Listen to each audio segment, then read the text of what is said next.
Alright, welcome back to Cooper Landing Fishing Guide. Tonight we're going to tie a king salmon fly. Pretty easy fly to tie. First off, I want to say thank you to everyone for checking out these videos and also for liking and subscribing. It really means a lot. Without further ado, we're going to tell you what's in the vise here. OPST Steelhead shank. This is a 51mm. 3/0 uni thread. Some 50-pound Power Pro. And a 2/0 Gamakatsu Big River bait hook. And this will be for king salmon up here in Alaska. First material, I'm going to mix some black Flashabou with some purple Mirage Flashabou. And we're going to grab roughly about 20 strands of each. Enough to make a pretty decent tail. And we're going to start off with this black. Cut that off. And we'll tie that in so that flash goes just beyond the hook. And it should be just about halfway down. We're going to tie this on top. Fold it back.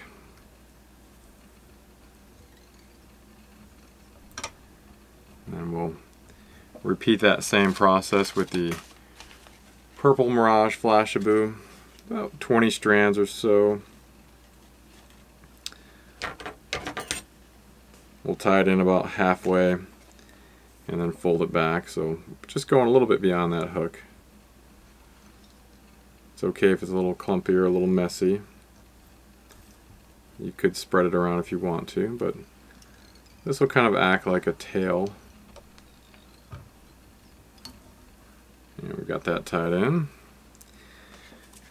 Next material, some fun fur. This isn't exactly a fly tying material, but I found this in a kind of a craft store down here in Homer, Alaska. This is what it looks like on the shank. It's almost like a polar chenille, but it's just yarn basically. And so we'll tie that in.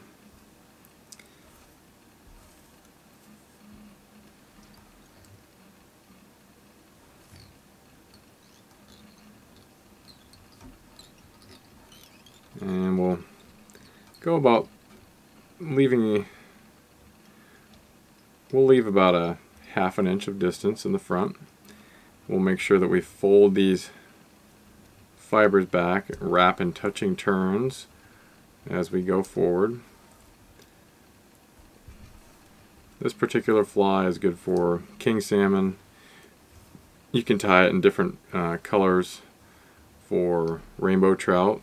Maybe a little bit smaller. It's a great steelhead pattern.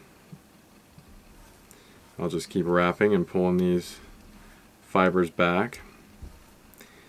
And this fun fur kind of acts almost like a marabou. It kind of has some marabou tendencies to it.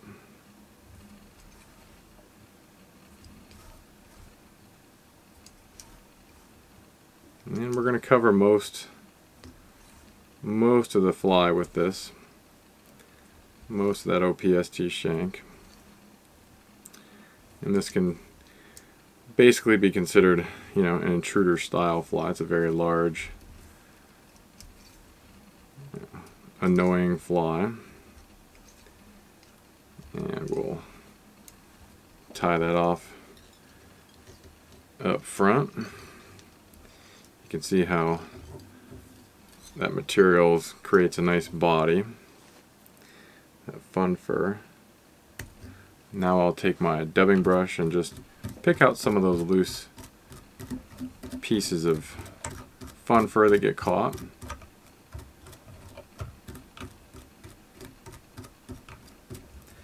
And you know, most flies that I tie are going to be very simple guide style flies where you don't mind if you lose them.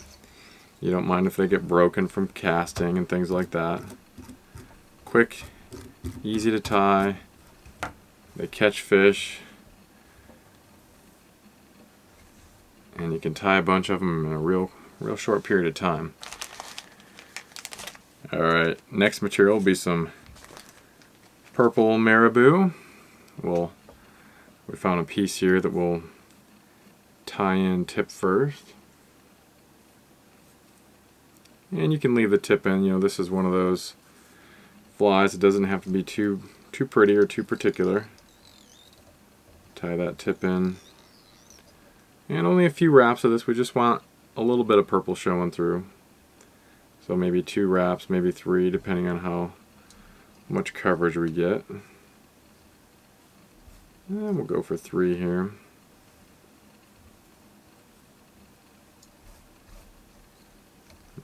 Tie that off.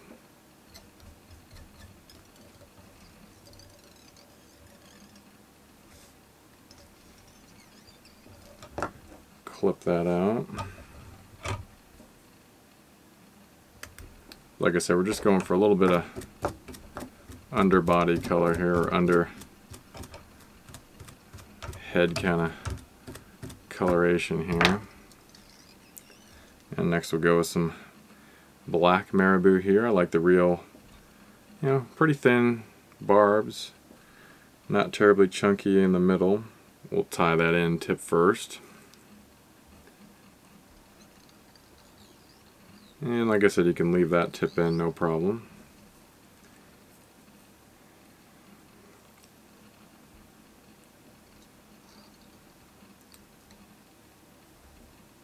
And about 3 wraps of this. So I tied a little bit different version of this for Swing the Fly magazine. You know, without Marabou, I just used the fun fur and you know, just some guinea fowl up at the head for a head. But we'll throw in some Marabou since we're going after some bigger fish here. Just a little bit bigger fly, a little bigger attractant. And I'll brush that out. So we've got some of our first king swinging trips coming up here on the Kenai Peninsula. So we'll brush that out, make it look good. And our final material will be some black Slobbin.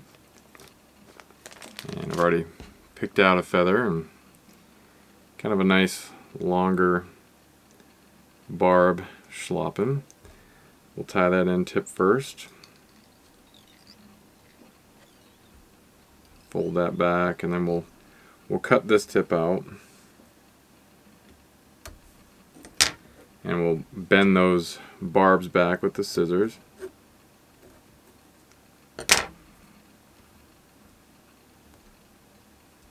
And about 2 or 3 wraps of this as well. We don't want to get too bulky, but the Slobbin will help finish this fly off nicely. It's looking good. And we'll tie that off. So like I said, a real quick guide style fly. Doesn't have to be tied perfectly as long as it doesn't fall apart. I really like really castable flies. Occasionally I'll use some weighted flies, but often I like, you know, unweighted flies. Allow that sink tip to kind of do its work. And you'll just about see the finished Cro-Magnum here. I'll get the whip finishing tool and we'll whip finish this Cro-Magnum.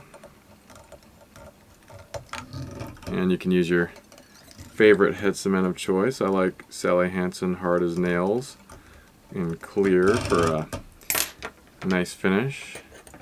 Snip out our thread and a little bit of a brushing at the end here.